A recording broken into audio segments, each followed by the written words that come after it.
All right, everyone. Do you happen to know which of your sewing tools deserve an upgrade?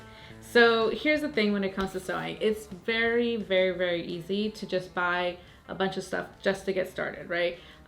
You know, a cheaper sewing machine, cheap scissors, basic fabric, like these sort of things that like you don't need a lot of money to get started and to get going when it comes to your sewing. And that's great. It means that there's a lower barrier for entry and you can just go.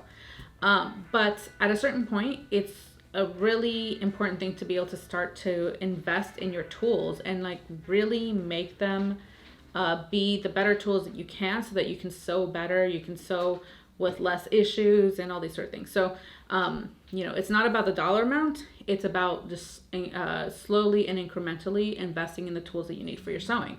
So this particular video is going to be for people who are on that stage, who are at the point where they're going to start investing in nicer equipment. I'm not going to be talking about specific products. I'm going to be talking about more what are you going to want to look for when you're actually out in the market and looking to start investing in these things.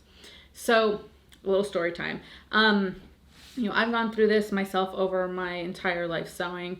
There reached a point where I was starting to convince myself that I needed to buy tools that I really didn't need. Specifically my dress form, which you have all seen in videos that I've done here on YouTube. I bought my dress form thinking this is going to elevate my sewing and I'm going to be able to go above and beyond and do all this great sewing stuff. But in the same time that I had the dress form, I was not investing in my sewing machine, which was starting to skip stitches. The zigzag was looking all weird. It couldn't do a buttonhole correctly. Like it was a whole thing. And after buying the dress form and having it sit there and literally just be like a clothes hanger, I realized that I should have been investing in my sewing machine. So, I want to save you that hassle so that you don't have to go through that. And we're going to be going through the things that I recommend that you invest in first. The first tool that we're going to talk about is the most obvious, which is the sewing machine. So I asked over on Instagram to all the vintagettes there what was their most expensive tool that they have in their sewing arsenal, and by far everybody mentioned their sewing machine, and it makes complete sense. The thing when it comes to a sewing machine is that you can buy super cheap one, $50, super cheap, you can get it on sale, or you can spend up to $3,000 easily without even thinking about it, right? If you really wanted to go that way. You can make some amazingly stunning pieces on that $50 machine. I've had plenty of them in my sewing lifetime. So no shade on the cheap machines. But, just to give you guys a little bit of visibility, my machine, when I purchased it, I got it on sale. It was about $500 when I bought it. I think originally it was about $700, $800 at like manufacturer's price. So that's kind of where I'm at in terms of what I'm buying when it comes to my machines. The thing when it comes to the machine though is that $50 machine will only get you so far, right? So you can make some amazing garments. If the straight stitch on there is beautiful, it will make some really beautiful clothes. But over time, it'll start to degrade, and it'll degrade really quickly, extremely quickly.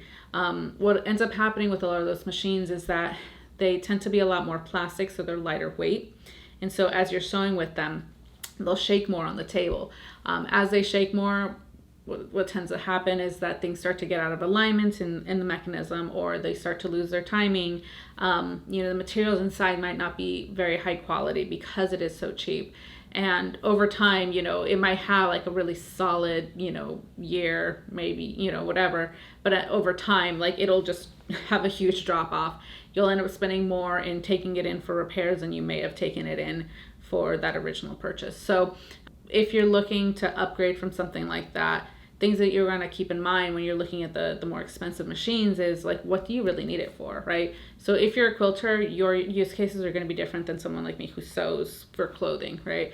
I'm only looking for things that have like a really solid, straight stitch that is like consistent over time, right? It's going to go past that 1 year. It's going to go past that 5 years. And with like regular maintenance and regular tune-ups, you can go to 10, 15, depending on the machine, right? So what sort of stitches do you really actually need for what you're doing? Do you want it to have a lot of the attachments and, different feet that need to be on the machine attached as part of that purchase? With some of the cheaper ones, they might not have all the attachments that you need. So you end up spending more over time trying to buy that zipper foot, trying to find this ruffle foot or whatever it is, versus like buying a machine that has all of those things included.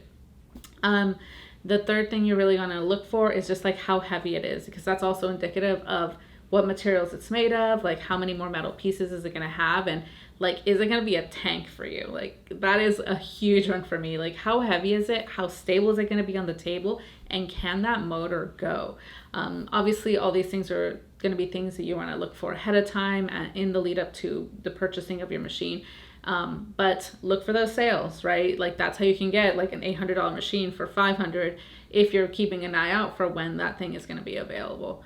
Again, no shade on the $50 machines or the super cheap ones, because you can get a lot of mileage out of them. But this is going to be the one where you want to set aside some money to get yourself something really nice that has all the features and all the tools that you need. The second thing you're going to want to invest in is going to be your iron. So if you have seen my top beginner problems when it comes to sewing video, and I think there should be a link this way. Yes, Jose is saying I'm pointing the right direction. I talk about the importance of an iron, especially as a beginner, like, and all the reasons why it's such a valuable tool. But I am not following my own advice, and I am calling myself out publicly on the YouTube. So, the iron that I have here, it's gorgeous. It's very, vintage. It kind of has a lot of that vintage setup, but it is not serving my purposes. Now, here's the thing when it comes to your irons. Again, you can buy it for super cheap. You can get a used one, at the thrift store. You can get a cheap one for like $15. It's very, very cheap to buy an iron. But it's not so much about how hot the plate can get, really. It's like, how much control do you have over it? How much control do you have over the steam output on there? How big is the water tank? So these sort of things on their own you can work through, right? These are all things that you can kind of find workarounds and make them happen, but how much of a pain in the neck is that going to be, and how much can you invest in making sure that you have something that is as granular as you need it to be? So when you're buying and looking for something that's a little bit more, nice, and something that can go to distance, you're going to want to look for something that has more granular temperature control, so that you don't burn your fabrics, right? You don't want to melt anything. You don't want to warp anything or like leave any weird splashes on it, because the temperature on your iron could not be consistent, and you could not granularly select the temperature or the fabric type that you wanted to work with. So that's one of the big ones you're going to look for. Another thing that you're going to look for is how big of a water tank does it have? Does it have an external water tank? Is there a big gigantic water tank that's on there? That may cause issues with like spluttering and like, your iron just making a bunch of mess. So, these are all things that you're going to want to research and to take into account as you're investing in a more expensive iron. Another thing you want to look at is how heavy is it? So, again, between having extra water in it and the weight of the iron itself, it may be easier for you to actually press down and fuse, your interfacing to your garment fabric a lot easier, because the iron is heavier, so you have less pressure to put on there, and then it hurts your hand less as a result. So these are things that you're going to want to look for when you're looking for a more expensive iron, and especially for garment sewing, like how much granularity can you really have? The last one that I forgot to mention is just how many like steam holes they have, and how much control do you have over the steam that comes out of that iron, because that is so important for garment sewing. Before I go into the final thing that you should be investing in when it comes to your sewing tools, which I'm sure you can get a little preview here, is to please subscribe to this channel and share this video to someone who might find it valuable. It really helps out the channel, not just in getting it into the YouTube algorithm and all that stuff, but like getting the word out and sharing this good information. So I hope that you're liking what you're seeing so far and you hit that subscribe. But getting back into it, the final thing that you're really going to want to invest in within, as soon as you're able to, is going to be your cutting implements, which, as you can see, I have a lot and they all get used. For me, this is one of those things that doesn't really, people kind of downplay it. It's the same way that they do with the iron, but it has such an impact in the way that you sew and in the way that you work. So as you can see, I have quite a few, and they all have completely different purposes. None of them gets used for anything else. I mean, some of them I do have a couple duplicates, which is nice to have two, like paper scissors and two rotary blades. Like, yes, they are the same tool, but, I use them in different ways. Now, when it comes to scissors, in any of the cutting implements, it's just very easy to just pick up the cheap thing that's on the rack, and to use that until you realize that it's just not good, right? And when it comes to the tips that I'm going to give in terms of like what to look for, these are all going to be unique to each individual person's experience, right? Some people need a more ergonomic handle, with their scissors. Some people like to have more of the decorative style to fit their aesthetic and the way that they like their tools to look. Other people need heavier tools. Other people need lighter tools, especially if they have joint pain or anything like this. So, take all these tips that are valuable for you, leave the rest. But at the end of the day, when it comes down to it, the thing that you want to look out for is just how sharp is the tool, how easy is it to maintain. These are like the top two with any of these cutting implements. So how sharp is the tool?